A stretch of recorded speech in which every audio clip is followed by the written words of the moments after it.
ਦੁਨੀਆ ਦੇ ਇਤਿਹਾਸ ਵਿੱਚ ਵੱਖ-ਵੱਖ ਅਵਤਾਰਾਂ, ਰਹਿਬਰਾਂ ਅਤੇ ਧਰਮਾਂ ਵੱਲੋਂ ਮਨੁੱਖਤਾ ਲਈ ਜੀਵਨ ਜਿਉਣ ਦੀ ਜਾਚ ਦੱਸੀ ਗਈ। ਪਰ ਧੰਨ ਸ੍ਰੀ ਗੁਰੂ ਅਰਜਨ ਦੇਵ ਜੀ ਮਹਾਰਾਜ, ਜਿਨ੍ਹਾਂ ਨੇ ਸਿੱਖ ਕੌਮ ਨੂੰ ਸਾਹਿਬ ਸ੍ਰੀ ਗੁਰੂ ਗ੍ਰੰਥ ਸਾਹਿਬ ਜੀ ਦੇ ਲੜ ਲਾ ਕੇ ਹੱਕ ਸੱਚ ਦੇ ਲਈ ਮਰਨ ਦੀ ਜਾਚ ਵੀ ਸਿਖਾ ਦਿੱਤੀ। ਗੁਰੂ ਜੀ ਦੀ ਸ਼ਹਾਦਤ ਨੇ ਆਪਣੇ ਵਿਸ਼ਵਾਸ ਦੀ ਗਵਾਹੀ ਆਪਣੇ ਸਿਦਕ ਨਾਲ ਦੇ ਕੇ ਹੱਕ ਸੱਚ ਦੀ ਖਾਤਰ ਆਪਣੀ ਜਿੰਦ ਵਾਰ ਦਿੱਤੀ, ਪਰ ਸਿਰ ਨੀਵਾਂ ਨਹੀਂ ਕੀਤਾ ਅਤੇ ਸਿੱਖੀ ਦੇ ਪੌਦੇ ਨੂੰ ਆਪਣੇ ਖੂਨ ਰੂਪੀ ਪਾਣੀ ਨਾਲ ਸਿੰਚਿਆ। ਗੁਰੂ ਅਰਜਨ ਦੇਵ ਜੀ ਦਾ ਜਨਮ 15 ਅਪ੍ਰੈਲ 1563 ਈਸਵੀ ਨੂੰ ਪਿੰਡ ਗੋਬਿੰਦਵਾਲ, ਜ਼ਿਲ੍ਹਾ ਅੰਮ੍ਰਿਤਸਰ ਵਿੱਚ ਹੋਇਆ। ਗੁਰੂ ਜੀ ਦੀ ਮਾਤਾ ਬੀਬੀ ਪਾਨੀ ਗੁਰੂ ਅਮਰਦਾਸ ਜੀ ਦੀ ਛੋਟੀ ਸਪੁੱਤਰੀ ਅਤੇ ਪਿਤਾ ਗੁਰੂ ਰਾਮਦਾਸ ਜੀ ਸਨ। ਗੁਰੂ ਜੀ ਦਾ ਸਾਰਾ ਬਚਪਨ ਗੁਰੂ ਘਰ ਵਿੱਚ ਹੀ ਗੁਜ਼ਰਿਆ। ਗੁਰੂ ਜੀ ਦਾ ਸੁਭਾਅ ਬਚਪਨ ਤੋਂ ਹੀ ਸੀਤਲ, ਸੰਜਮ ਅਤੇ ਆਗਿਆ ਦੇ ਪਾਲਣਹਾਰ ਸਨ, ਜਿਸ ਕਰਕੇ ਆਪਣੇ ਨਾਨਾ ਗੁਰੂ ਅਮਰਦਾਸ ਜੀ ਪਾਸੋਂ ਲਾਡ ਪਿਆਰ ਮਿਲਣ ਦੇ ਨਾਲ ਗੁਰੂ ਜੀ ਉੱਪਰ ਬਾਣੀ ਦਾ ਅਸਰ ਵੀ ਹੁੰਦਾ ਰਿਹਾ। ਇਸ ਕਰਕੇ ਗੁਰੂ ਅਮਰਦਾਸ ਜੀ ਨੇ ਆਪ ਬਾਰੇ ਆਖਿਆ,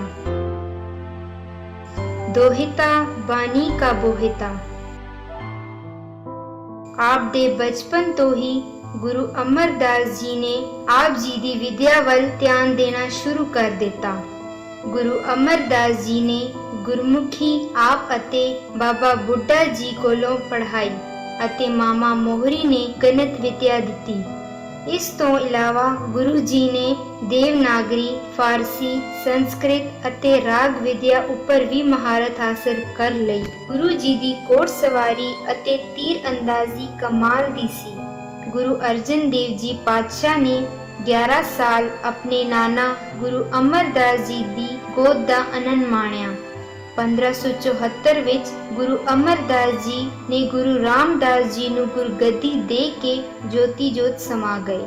ਉਸ ਵਕਤ ਗੁਰੂ ਰਾਮਦਾਸ ਜੀ ਨੇ ਗੁਰੂ ਅਮਰਦਾਸ ਜੀ ਦੀ ਆਗਿਆ ਨੂੰ ਪੂਰਾ ਕਰਦਿਆਂ ਹੋਇਆਂ ਥਾਲ ਸੰਤੋਖਸਰ ਦੇ ਨਾਲ 1577 ਵਿੱਚ ਪਿੰਡ ਦਗਦੇ 700 ਅਕਬਰੀ ਮੋਹਰਾਂ ਦੇ ਕੇ 500 ਵਿਗੇ ਜ਼ਮੀਨ ਗੁਰੂ ਕੇ ਚੱਕ ਵਾਲੀ ਥਾਂ ਤੋਂ ਪ੍ਰਾਪਤ ਕੀਤੀ, ਜਿਸ ਦਾ ਨਾਮ ਬਾਅਦ ਵਿੱਚ ਚੱਕ ਰਾਮਦਾਸ ਪੈ ਗਿਆ।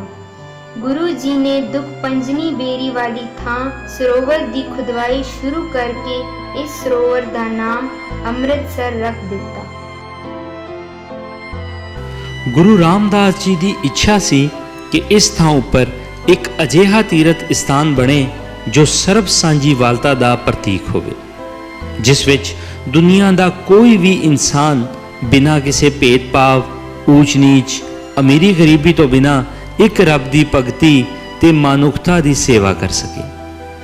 ਗੁਰੂ ਰਾਮਦਾਸ ਜੀ ਨੇ ਗੁਰੂ ਅਰਜਨ ਦੇਵ ਜੀ ਨੂੰ ਯੋਗ ਜਾਣ ਕੇ 15 ਅਗਸਤ 1581 ਈਸਵੀ ਨੂੰ ਗੁਰਗੱਦੀ ਦੀ ਜ਼ਿੰਮੇਵਾਰੀ ਸੌਂਪ ਦਿੱਤੀ ਅਤੇ ਜੋਤੀ ਜੋਤ ਸਮਾ ਗਏ।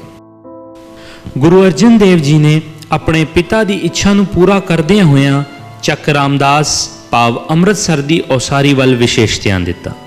ਸਭ ਤੋਂ ਪਹਿਲਾਂ ਥਾਲ ਸੰਤੋਖਸਰ ਮੁਕੰਮਲ ਕੀਤਾ। ਇਸ ਤੋਂ ਉਪਰੰਤ 1588 ਈਸਵੀ ਵਿੱਚ ਥਾਲ ਅੰਮ੍ਰਿਤਸਰ ਮੁਕੰਮਲ ਕਰ ਦਿੱਤਾ, ਜਿਸ ਕਰਕੇ ਨਗਰ ਦੀ ਆਬਾਦੀ ਦਿਨ ਬ ਦਿਨ ਵੱਧਦੀ ਗਈ ਅਤੇ ਅੰਮ੍ਰਿਤਸਰ ਸਰੋਵਰ ਦੇ ਨਾਮ ਉੱਪਰ ਸ਼ਹਿਰ ਦਾ ਨਾਮ ਵੀ ਅੰਮ੍ਰਿਤਸਰ ਪੈ ਗਿਆ। ਗੁਰੂ ਰਾਮਦਾਸ ਜੀ ਦੀ ਵਿਉਂਤ ਸੀ ਕਿ ਅੰਮ੍ਰਿਤਸਰ ਸਰੋਵਰ ਵਿਚਕਾਰ ਧਰਮ ਅਸਥਾਨ ਵੀ ਬਣਾਇਆ ਜਾਏ। ਇਸ ਯੋਜਨਾ ਦੇ ਅਧੀਨ ਪੰਜਵੇਂ ਪਾਤਸ਼ਾਹ ਨੇ ਅਕਤੂਬਰ ਸੰਨ 1588 ਵਿੱਚ ਅੰਮ੍ਰਿਤਸਰ ਸਰੋਵਰ ਦੇ ਵਿਚਕਾਰ ਇੱਕ ਨਵੇਂ ਧਰਮ ਅਸਥਾਨ ਦੀ ਨੀਂਹ ਰੱਖੀ, ਜਿਸ ਦਾ ਨਾਮ ਹਰੀਮੰਦਰ ਰੱਖਿਆ ਗਿਆ। ਹਰੀਮੰਦਰ ਦੀ ਨੀਂਹ ਗੁਰੂ ਜੀ ਨੇ ਲਾਹੌਰ ਨਿਵਾਸੀ ਹਜ਼ਰਤ ਸਾਈਂ ਮੀਆਂ ਮੀਰ ਜੀ ਪਾਸੋਂ ਰੱਖੀ। ਹਜ਼ਰਤ ਸਾਈਂ ਮੀਆਂ ਮੀਰ ਜੀ ਪ੍ਰਭੂ ਦੀ ਬੰਦਗੀ ਕਰਨ ਵਾਲੇ ਮਹਾਂਪੁਰਖ ਸਨ। ਸਾਈਂ ਮੀਆਂ ਮੀਰ ਜੀ ਦਾ ਅਸਲ ਨਾਮ ਸ਼ੇਖ ਮੁਹੰਮਦ ਮੀਰ ਸ਼ਾਹ ਸੀ।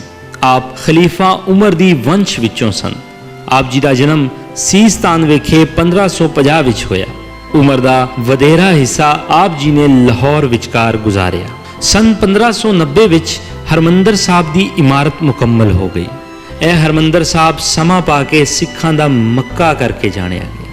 ਸੰਗਤਾਂ ਵੱਲੋਂ ਗੁਰੂ ਜੀ ਨੂੰ ਅੰਮ੍ਰਿਤਸਰ ਦੇ ਲਾਗੇ ਇੱਕ ਡੋਗੂ ਤਾਲਾਬ ਬਾਰੇ ਦੱਸਿਆ ਗਿਆ। ਗੁਰੂ ਜੀ ਆਪ ਉੱਥੇ ਜਾ ਕੇ ਇਸ ਜਗ੍ਹਾ ਨੂੰ ਤਰਨਤਾਰਨ ਦਾ ਨਾਮ ਦੇ ਦਿੱਤਾ ਅਤੇ 1590 ਵਿੱਚ ਤਰਨਤਾਰਨ ਸ਼ਹਿਰ ਦੀ ਨੀਂਹ ਰੱਖੀ ਗਈ। ਇੱਥੇ ਸਰੋਵਰ ਦਾ ਕੰਮ ਵੀ ਸ਼ੁਰੂ ਕਰ ਦਿੱਤਾ ਗਿਆ। 1593 ਅਤੇ 94 ਵਿੱਚ ਆਪ ਜੀ ਨੇ ਕਰਤਾਰਪੁਰ ਸ਼ਹਿਰ ਵਸਾਇਆ ਜੋ ਹੁਣ ਜ਼ਿਲ੍ਹਾ ਜਲੰਧਰ ਦੇ ਵਿੱਚ ਹੈ। 1596 ਵਿੱਚ ਤਰਨਤਾਰਨ ਸਾਹਿਬ ਵਿਖੇ ਗੁਰੂ ਘਰ ਦੀ ਨੀਂਹ ਰੱਖੀ ਗਈ। ਸੰਨ 1598 ਈਸਵੀ ਵਿੱਚ ਜਦ ਸ੍ਰੀ ਗੁਰੂ ਅਰਜਨ ਦੇਵ ਜੀ ਨੂੰ ਪਤਾ ਲੱਗਾ ਕਿ ਲਾਹੌਰ ਵਿੱਚ ਕਾਲ ਪੈ ਗਿਆ ਹੈ ਤਾਂ ਆਪ ਜੀ ਤਤਕਾਲ ਲਾਹੌਰ ਪੁੱਜੇ। ਸਾਰੇ ਗੁਰਤਾਮਾਂ ਦੀ ਸੇਵਾ ਰੋਕ ਕੇ ਆਪ ਜੀ ਨੇ ਭੁੱਖਮਾਰੀ ਅਤੇ ਬਿਮਾਰੀ ਨਾਲ ਪੀੜਤ ਲੋਕਾਂ ਲਈ ਲੰਗਰ ਲਗਵਾਏ, ਦਵਾ ਦਾਰੂ ਦਾ ਇੰਤਜ਼ਾਮ ਕੀਤਾ, ਬਿਮਾਰਾਂ ਅਤੇ ਦਰਦਮੰਦਾਂ ਦੀ ਸੇਵਾ ਸੰਭਾਲ ਕੀਤੀ। ਲਾਸ਼ਾਂ ਨਿਪਟਾਉਣ ਦੇ ਅਧੂਰੇ ਕਾਰਜ ਦੇਖ ਕੇ ਉਹਨਾਂ ਦਾ ਅੰਤਮ ਸੰਸਕਾਰ ਕਰਾਉਣ ਦੀ ਵਿਵਸਥਾ ਕੀਤੀ। ਆਪ ਜੀ ਨੇ ਰੋਗੀਆਂ ਵਾਸਤੇ ਤਰਨਤਾਰਨ ਸਾਹਿਬ ਵਿਖੇ ਪਹਿਲਾ ਕੋੜੀ ਘਰ ਵੀ ਬਣਵਾਇਆ। 1598 ਈਸਵੀ ਵਿੱਚ ਅਕਬਰ ਬਾਦਸ਼ਾਹ ਗੋਬਿੰਦਵਾਲ ਵਿਖੇ ਸ੍ਰੀ ਗੁਰੂ ਅਰਜਨ ਦੇਵ ਜੀ ਦੇ ਦਰਬਾਰ ਵਿੱਚ ਹਾਜ਼ਰ ਹੋਇਆ। ਉਸਨੇ ਗੁਰੂ ਜੀ ਵੱਲ ਲਾਹੌਰ ਕਾਲ ਪੈਣ ਸਮੇਂ ਪੀੜਤ ਲੋਕਾਂ ਦੀ ਕੀਤੀ ਸੇਵਾ ਲਈ ਸ਼ੁਕਰਾਨਾ ਅਦਾ ਕੀਤਾ।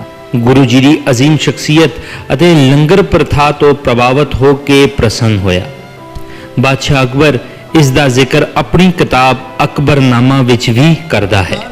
ਇਸ ਤੋਂ ਬਾਅਦ ਗੁਰੂ ਸਾਹਿਬ ਜੀ ਨਨਕਾਣਾ ਸਾਹਿਬ ਦੀ ਪਾਵਨ ਧਰਤੀ ਤੇ ਆਏ ਅਤੇ ਗੁਰੂ ਨਾਨਕ ਦੇਵ ਜੀ ਦੀ ਚਰਨ ਛੋਹ ਪ੍ਰਾਪਤ ਅਸਥਾਨਾਂ ਦੀ ਨਿਸ਼ਾਨਦੇਹੀ ਵੀ ਕੀਤੀ, ਜਿਸ ਨੂੰ ਬਾਅਦ ਵਿੱਚ 6ਵੇਂ ਗੁਰੂ ਹਰਗੋਬਿੰਦ ਪਾਤਸ਼ਾਹ ਨੇ ਤਾਮੀਰ ਕਰਵਾਇਆ। ਅੱਜ ਵੀ ਨਨਕਾਣਾ ਸਾਹਿਬ ਦੀ ਪਾਵਨ ਧਰਤੀ ਤੇ ਗੁਰੂ ਅਰਜਨ ਦੇਵ ਜੀ ਦੀ ਯਾਦਗਾਰ ਮੌਜੂਦ ਹੈ। ਕਲ ਜੁਗ ਜਹਾਜ ਅਰਜਨ ਗੁਰੂ ਗੁਰੂ ਗੁਰੂ ਕਲ ਜੁਗ ਜਹਾਜ ਅਰਜਨ ਗੁਰੂ ਕਲ ਜੁਗ ਜਹਾਜ ਅਰਜਨ ਗੁਰੂ ਗੁਰੂ ਕਲ ਜੁਗ ਜਹਾਜ ਅਰਜਨ ਗੁਰੂ ਸਗਲ ਸ੍ਰੇਸ਼ਟ ਲਗ ਬੇਤਰੋ ਸ੍ਰੇਸ਼ਟ ਲਗ ਬੇਤਰੋ ਸਗਲ ਸ੍ਰੇਸ਼ਟ ਲਗ ਬੇਤਰੋ ਕਲ ਜੁਗ ਜਹਾਜ ਅਰਜਨ ਗੁਰੂ ਗੁਰੂ ਕਲ ਜੁਗ ਜਹਾਜ ਅਰਜਨ